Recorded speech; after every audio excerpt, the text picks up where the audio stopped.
Okay, good morning. So we're continuing with our men Shalom Bayit Shiur, Be'ezrat Hashem, only for men. Women should not listen to it. Okay, good. So we left off last week that what we have to do compliments non-stop.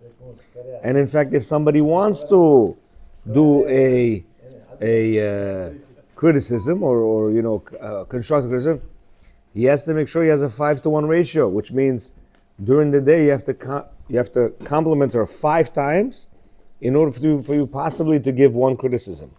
And even that criticism has to be couched between 2 extreme compliments, which are not included in the 5, right? So it's very hard for us to do that. Why? Because if you're going to look in your past, you barely do 1 or 2 compliments. That's why women are asking constantly, how do I look? Didn't you see my dress? You notice my new shoes? All these are small compliments which are very necessary for her, which we don't have time to do. Why? Because we're so busy with our own world. Yeah. So that was last time. It says some spouses use compliments to create motivation for their partners to do even more. A compliment is surely an effective tool, creating a warm feeling and a desire to please even more. But a compliment should be pure expression of appreciation and an act of loving kindness for his wife, making her feel good about herself. Meaning some people use compliments to get something. Wow, sweetie, you're this, you look, by the way, can we, can we do this, yeah? It says compliments have to be just for her, meaning it's just for no reason, yeah? You compliment. Make her feel good. Exactly, yes, about herself. He says there is no reason why she shouldn't be the object of your kindness. In fact, showing kindness towards those closest to you is greater than doing for others. As it says in Isaiah, and do not ignore your flesh and blood. Your flesh and blood, explains the Talmud in Shavuot, refers to your relatives. And who's the most closest relative we have? It's the wife. Men think that kindness means I have her mansion, I have a car for her, she has a living maid, she's, she doesn't have to work, she's mamash, let her just enjoy. He says, no, this is kindness, but this is a very distant kindness. The kindness that she needs is a kind word, loving kindness. It must be something that's towards her. Because the house, the 5 kids also live there. Yeah, the live-in, she's doing it for most everybody else. Where's her direction? Where is the kindness for her? And she needs words. We sometimes come across people who show kindness towards others through smiles and compliments, while at home they walk around with a sour expression. Don't lend a hand in any way, and definitely don't give out compliments. Rav Chaim Vital, the chief disciple of the Arizal, taught that only if one acts kindly with his wife and children is his kindness towards others counted at all. Why? You hear what he says? You could be, many people, they're kind outside. Oh, this guy is the most kindest person in the world. But he comes home and he has a face of a non-kind person. So he says, your kindness outside, Rav Vital says, your kindness outside is not going to count unless you're kind inside. Yeah? We learn that one spouse takes top priority in everything. As we see from the ultimate pillar of kindness and mercy, our patriarch Abraham, right? We spoke to him about this past week, yesterday, and last week. When God commanded him, Lech lecha, Ana, Baruch Hashem. Whenever it says you're learning what you're learning, it's very good. Go forth from your land, your birthplace, your father's home, to the land that I shall show you. It immediately says, and Abraham took his wife Sarai and Lot his nephew, and all the possessions that they had acquired, and the souls which they made in Haran, and they went forth to go to the land of Canaan. The Torah notes especially that Abraham first took his wife, the one closest to him, and then took Lot and his nephew, and finally the souls that he converted. This teaches us that kindness begins at home, first with one spouse and children, afterwards with extended family, and only after that the outside world. Many wives say to their husbands, you are an extremely charming person. You can get along with anyone in the outside world, but not with me. You understand? Why is that? Why is that? Everybody says, wow, wow, such a nice guy you are. Such a nice guy. Everywhere you go, so, wow, these guys, Bal Chesed, yeah? With everybody else but with me. Why is that? And that is his test. He must make top priority that before he goes outside, she has to be 150% fulfilled. And only then is he allowed to go out there. He brings proof here. Why he could have said, Avraham took the souls that he created. Avraham took all his possessions.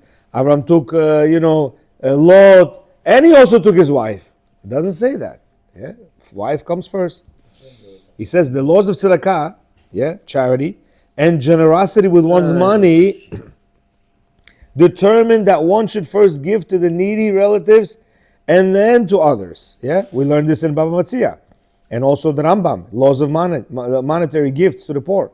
He says the emotional need of a spouse to hear a tender or encouraging word from her husband is even more important than the monetary needs. You hear? And this is exactly what we just said right now. She could have everything she has. Maids, money, this, that. Why she's not living so good with me? I don't understand. She's got nothing to do, nothing. Because you're lacking to giving her the emotional need that she needs. This emotional need for her is her oxygen, is her life. That's all she wants. Yeah? It's if you weigh, mansion and never say anything nice to you, or 1 or 2 bedroom apartment, and I'm just gonna fool you every day inside, she's gonna pick the apartment. She doesn't need the mansion because she's not gonna live there normally. Cohen said that she's telling you, get along with everybody outside. Yes. Yes.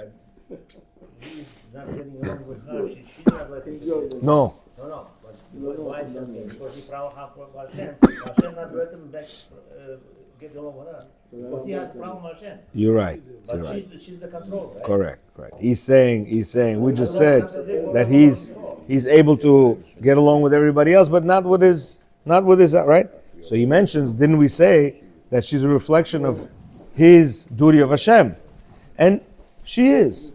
And yes, it could be that a person is very kind outside, but Hashem doesn't want that kindness. He says, my friend, you cannot go out there when you have somebody suffering over here. But he's not taking care of him, not getting along with him. Because he is. Yeah, everything is him, you should know. We have a very difficult problem with kids nowadays, yes? Why? Because they're neglected. They need time to... So I spoke to one father, and you know what he says? No, he's just bored, and I don't know how to entertain him. Yeah, okay, so is this a reason for him to go throw him to the alleyways and let him have friends that are not good friends? No, you get busy with him, whatever it is. If it means going out with him and to play basketball with him and to share time with him and whatever it is, I cannot fulfill that. And he's a young guy. It's not like he's an old guy. He's a young guy, very young guy, hip, not a non-hip guy, old Bukharian geezer. No, so you have to invest, and his investment to the outside world is zilch compared to what he has. Hashem gave us these as, people that we have to take care of. Hashem's like, why you went over there to take care? I gave you in your house. I gave you sons, daughters. I gave you a wife. This is your duty right here. You go out to the community. The community doesn't need you. Who's gonna? Don't worry about them. Hashem has other plans for them. You don't go out starting to do community work where your community is suffering. Understand? Imagine the Rav goes to another community and he's, help me. Rabbi John, we need you over here. We have nobody to ask any questions. We have nobody to guide us. That's exactly what's happening. We go to we go to the shul, we go to the school, we're all over the place. Meanwhile, in our own home, the people that most need us, we're not there for them. Yeah, so he says, emotional need is much, much greater for a woman than monetary need. And people don't understand that. Here, he's quoting Baba Matzia and the Rambam, laws of monetary gifts to the poor. Yeah, it's not like he's not coming out with his, with this thing. Yes, Rabbi John. My wife, I said 55 times, you for all the people coming. Oh, yeah. Going. So imagine I took it for granted as my mother. Exactly. What's the big deal? You know, I have to do it. Every day, every day I used to tell her, I don't know how you do it. It's difficult, you know, in and out, in and out. Speak to people. She said she felt so pumped up. She said, that's gloom. Shabbat, I'm invited so many people, ladies only. My daughter and her, what they did for Shabbat afternoon, my house was packed with ladies. I was here, but she was there. And I told her, well, why did you do it? I didn't ask you to do it. No, I have to do it. No, it's a privilege to do it. Last night, after we finished over here with there, I told him, listen, you have to sit down, I have to talk to you. I don't know how to repay you. You know, you did so much for my mother, I don't know even what to say. Speechless. And she got out with tears in her eyes and said, what are you saying? I don't understand. It's like my mother. You know, I did it besimcha, with this, everything else. She said, I didn't feel anything. You know, you have to do all the time. You know, we're taking them for granted. It's a problem. Our mind is not fully there. You know, our mind is there, here, poor, sham, there, and sometimes we forget that we have her at home, and it can cause big problems. So what he wants to say, Bekitzur, is right that she's the most important person in your life, even before your parents, before your children, because the children, they're gonna leave. Your parents, they're gonna go to the cemetery. She is the only one who's gonna stay with you. And she knows it. And you say, why don't you pay attention פה? מה אכפת לי מזה והוא שם? They're not gonna help you when they're gonna need them. They're not. A person has got a divorce with 5 kids. It took us 2 years back and forth. This killed him. Killed him. He came into me after he gave his wife a get, after 2 months, devastated. I said, huh? Aish? He told me all my friends that we used to sit down together and drink and smoke. Nobody invite him. They know he's by himself now. He's even not looking at me. They say, hi, baby. Nobody come to ask me, well, where are you? Come to my house, you know, for maybe for a meal or something. Pets.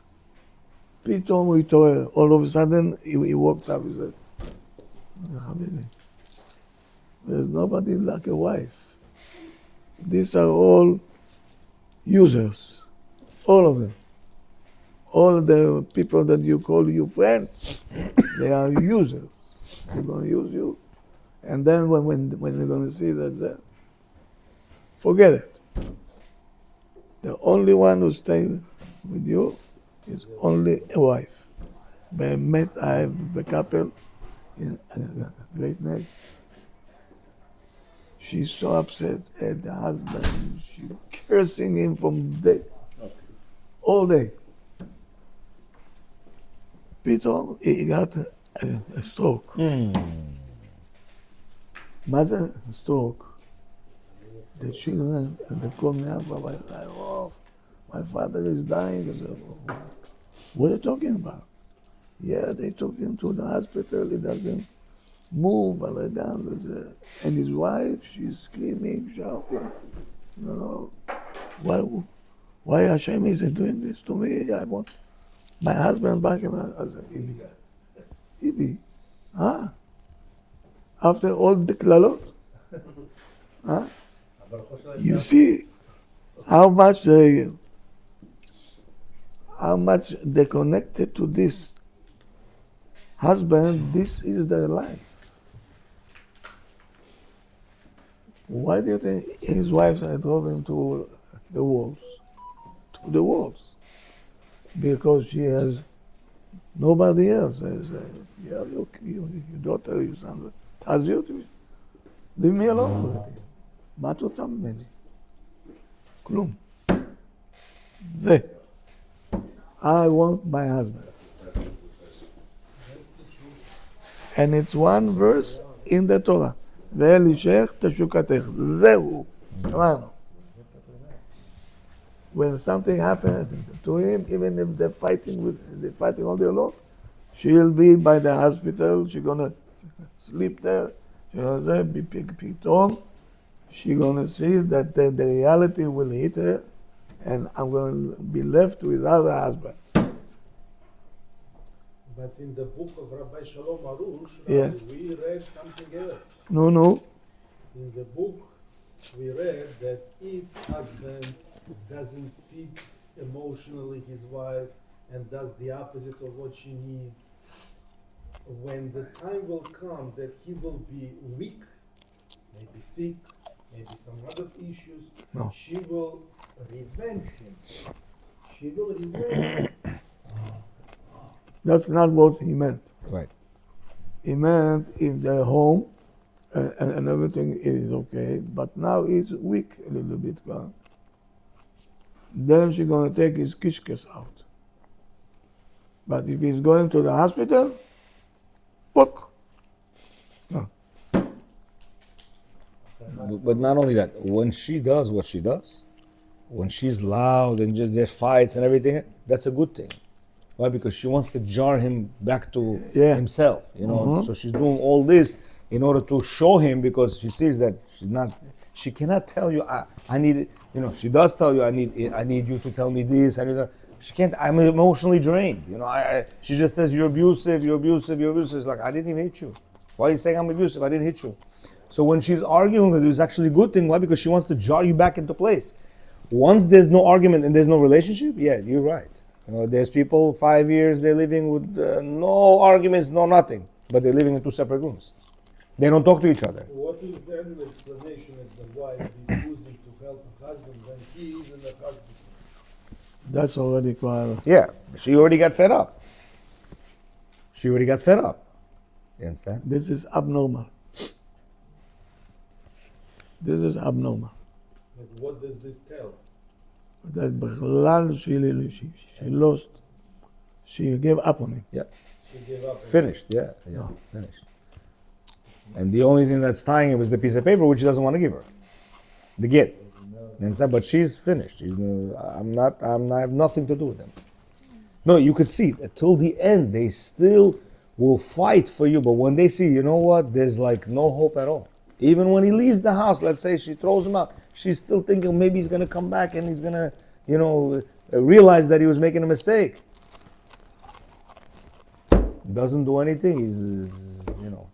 But the most important thing we have to engrave in our minds is what the rabbi said, that her whole world, is centered on him, and he wants the same for her.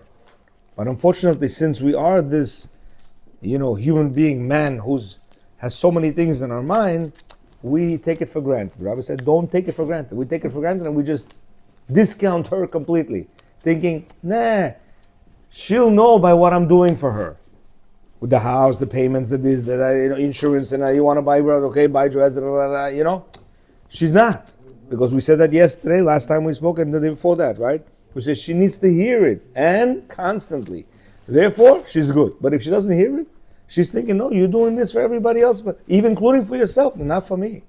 I don't need a big house like that. I'm hardly home. You're the one that's home. I don't need the maid. You need the maid. Here, and yet she's not able to process this. Not only her, it's not your wife. It's the woman. That's how she is programmed. You understand? So therefore, I also, when I was coming into that house, I didn't want to go there. To the rabbi's house, I was like, people are coming in there, shoes, everything. How's the wife? How's his wife taking it? It's difficult. No, I brought the maid every day. Yeah, I know. I see the house was delicious, clean. I was like, it's clean house. What's going on I here? told her, you're not going to clean. Bring, and the maid said, but it's expensive. Yeah. What do you care? It's only papers. Yeah. Green worthless papers. Yeah, bring it over. You're not going to do anything. And she came and she cleaned every day. Well, finished. Here, the next one. It says, preventing unnecessary expenditures. It says, just as a lack of nourishment to the body causes malnutrition and weakness, so does the lack of praise and compliments whose purpose is to energize the soul. Without them, it can cause weakness and lethargy of the soul, meaning the soul is dead. Sometimes this dearth is the real reason behind extravagant buying on the part of the woman and her unreasonable demands to acquire furniture, clothing that are unnecessary, while her husband stands by helplessly, unable to understand why does she need all this. Yeah, and when she knows their financial situation is not great, why are you asking for $1,000 shoes when I can't afford $1,000? And she's insistent on it. Why? Because you don't give her, the emotional necessity that she needs, right? So she's like, I'm gonna have to get it out here, and guess what? That'll only last for 2-3 days, and now the next thing is gonna be. But if this emotional thing is daily, she couldn't care less for the shoes and the clothes and the this and the that. It's just when she doesn't get it, she starts, harking on you. If he is wise enough, he will understand that this is her way of feeling worthy. Yeah. If he begins to supply the emotional needs she deserves by law, he won't have to fulfill his need through extravagant spending. Meaning, if he doesn't give her the words, buy me this, buy me that, vacation here, I want that. Change this. I want this color. I don't like this color. Take me over here. Buy me. Because she wants to feel that she's something important for you. Yeah? Even though you're going to do it lousily, but at least you're doing it. But if you emotionally, sweetie, you're so wonderful. Like you see what the rabbi said. He said, I don't know how to repay you, this and that. You know what happened to her? She got pumped up, and now it's okay. Ladies, come to the house. And this. We mentioned last time, right? She said, I'm very tired. I don't know what to do. My legs hurt. Mm-hmm. Don't tell her, take Tylenol, go to the doctor tomorrow. No. She doesn't need to hear that. All she wants to do, she's telling you, all that I did for you, you're not even saying anything to me. Like this. Yeah? Because you're not. So once you say, he said, I don't know how you do it. If it was me that did all this stuff, I'll be complete. Not one leg, 2 legs will be hurt. I don't know how you do that. After half an hour, you know what she's doing? She's now redoing the whole house by herself. Why? You just filled up gasoline on her. She's full. Now she's okay. He knows what I'm doing. 90% of her sicknesses, it's all taki. It's sickness of the soul. Yeah, I'm devoid of nutrition of emotions. Devoid, and therefore, mama, she's gonna make herself sick. And if you could check the temperature, it's a temperature. Meaning, like this. Why? I'm lacking this thing. I'm worthless. One guy tells me, listen, I know you told me that if I do my part, she's going to do her part. And whenever he does his part, she does his part. What happens? He calls me up. Today she didn't wake up and this and that. And he tells me why. Because yesterday I said this and that, and I see right away what you were saying. So I said, okay, so you're saying it yourself. If I do my part, she does her part. So keep doing what you were doing. And she'll do her thing. 3 days he suffered like that. She didn't get up for 3 days, and he had to go and take care of the kids and feed them and drive them to school and do whatever, dress them up and whatever. Why? Because you shut her off. You shut her off. Why would you need that? You called yourself right now suffering. But if you watch your mouth, for 3 days you have no problems. Your one statement, comment, created you 3 days of suffering. So why would you do that? Why? Why? And I keep telling him why. And they're like, I had to say it. Okay, so now you're going to suffer for the next 2-3 days until you're going to start repairing yourself. And again, this cycle is going to keep going. Why do this cycle that doesn't work? Do the cycle that works. He says, yes. Bless you. Thank you. That's the easy part. The difficult part is we had a meeting at my house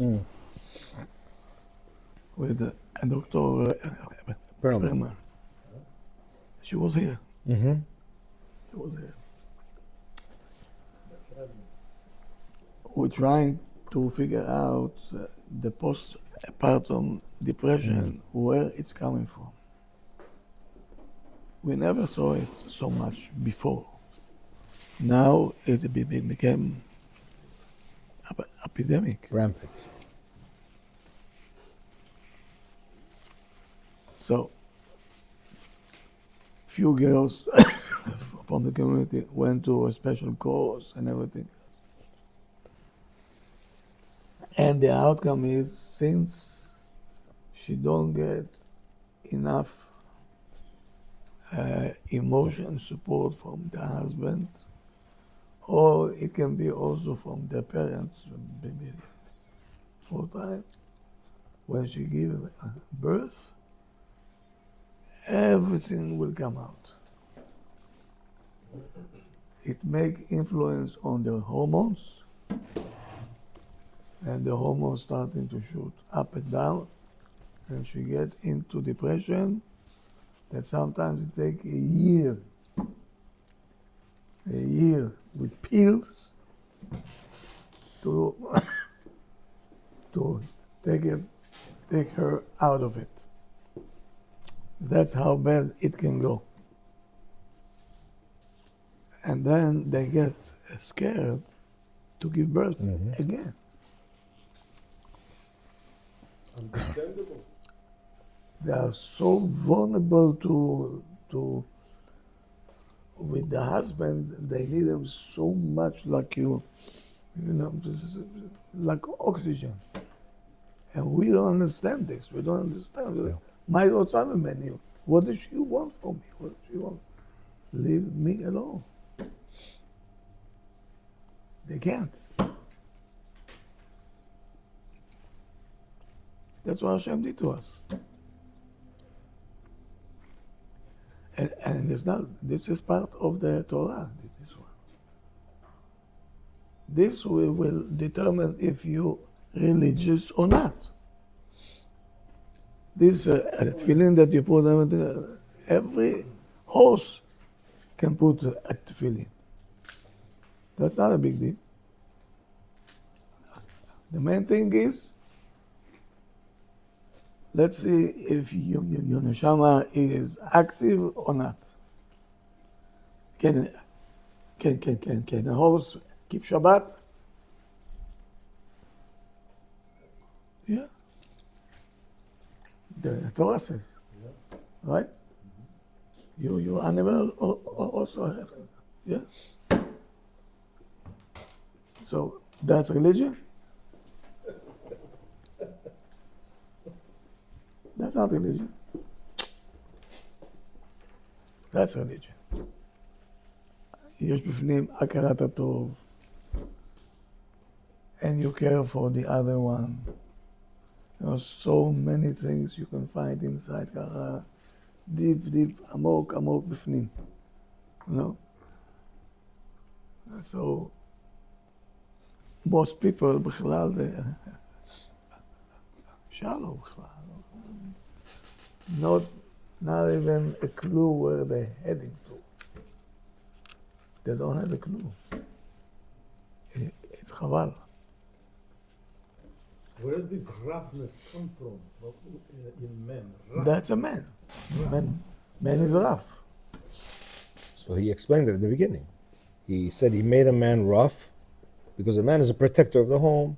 He's the one that goes out and does business and makes money and brings home the money. If you're gentle, I give you an example. My wife lived in Israel. Yeah. So her father one time used to have a little parking lot in one of the areas. So I came to see who she is, what she is, right? And so one day her father says, come to the parking lot, tells her, I need to go a couple hours somewhere. Okay. So I went with her as a whatever, and I don't speak any Hebrew, right? Two guys come into the car, put it in the car, and they started telling me, I was like, some in Hebrew. I'm like to her, Carmela, what are they saying? She's like, I'm like, tell me what she's saying. She's like, I got it, And they left. And then I go, what did they say? Oh, they told me that right now they don't have any money because it used to be pay and then come back. Pay and then you get the car and go. Yeah. They told me they don't have the money. They're going to go right now, leave the car here for about an hour, just come back, pay me later. I go, oh my God, are you kidding me? What are you talking about? I said, why didn't you tell me, And what happened? They fooled her. Yeah. Why does a man have to be rough? Because he, being an outside guy, has to know that he'll be taken advantage of. If Hashem is not going to give him with this certain characteristics that he needs in the outside world, right? He's going to mamish be taken advantage of. As you see, she was taken advantage of. So Hashem also has to give us the tools to be not. Oh, very good, very good. What are the tools? Come sit and learn what a woman is like and how she is. Imagine, you're a rough man, right? Now you come and you try to fix a little watch or something like that. Put a battery in there. How are you going to do it? Trach, prach, prach? No. Then gentle, yeah? You right now, right? You take a crowbar and you start opening the people's mouths for dentistry? No. Even though you're a rough man, because you learn how to be a gentle dentist, right? I learned how to be a gentle salesman. But we don't learn how to be a gentle husband. You understand? We think it's an automatic. And it's not an automatic. So therefore, these characteristics, yes, we have them all. But we have to understand where to use them, where to not. When you have a little baby, right? You don't just fling it around with the hand. No, you're gentle. Why? Because you understand you have to be gentle with the baby. Because it's understandable, because the baby is a baby. A wife, we think, no, she's a soldier. She's a, first sergeant. She's a slave, right? So therefore, talk to her the way you want. Yeah? So that's not the way. That's what we have to learn. The fact that we're very rough and very whatever and we have an attitude and whatever, yes, we need that. It's important to protect the family, to make the money. That he says it. But when we come home, we have to understand we're talking to a gentle woman. A gentle woman needs gentle words. You understand? She needs to be fulfilled, just like the baby. Baby needs to. Baby will ask you anything. I'm hungry. No, right? Oh, we know it's hungry. Woman also, you have to make sure she is worse than a baby.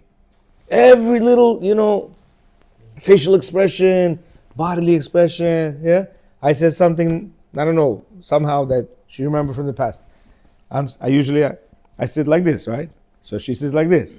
All of a sudden, I said something, then all of this chair went like this. And I'm like, Mamash, like this, no joke, this is right? So I'm like, so I want to talk to her. You hear? So I said, I don't get it. I'm like, how come I can't see your face? I want to see your face. I want to talk to you. By them. And by the way, she remembered something from some trigger, Had nothing to do right now. Nothing to do right now. So imagine, we're not like that. We forgot about this thing. We don't even remember, no triggers. But them, you have a good relationship, but something triggered from 10 years ago. And now she's like, oh yeah, I remember how we used to do that. The whole body moved, shifted. Imagine how you have to be very careful with them. And what are we thinking? So normal na. So ni normal na. It's not normal. It's not normal. if everybody will listen to these classes, they will not have shalom bayit problems they're anymore. They're not. By marriage, it's detail by detail by detail, like you're feeding a baby. But you'll be surprised that most of the people who can hear this say, I'm not going to be a loch. Yeah. Yeah, I'm not gonna be Podkabluchnik, a rag. I've heard all of them. They've already said everything, They and don't want to change their attitude. I do so much for her. What can you do? And about he's it? saying correct. He's working, he got her a house, new house, car, moose knuckles, goose knuckles, poos knuckles, Versace, everything, vacations 5 times a year, everything. I said, yeah, all that is zero when it comes to no emotional support. She needs emotional support more than anything else. And therefore, if there's no emotional support, all that is worthless. It's very good when it comes with emotional support. But with no emotional support, you're going to give that? You're basically losing the game. Baruch Adonai Olam, Amen.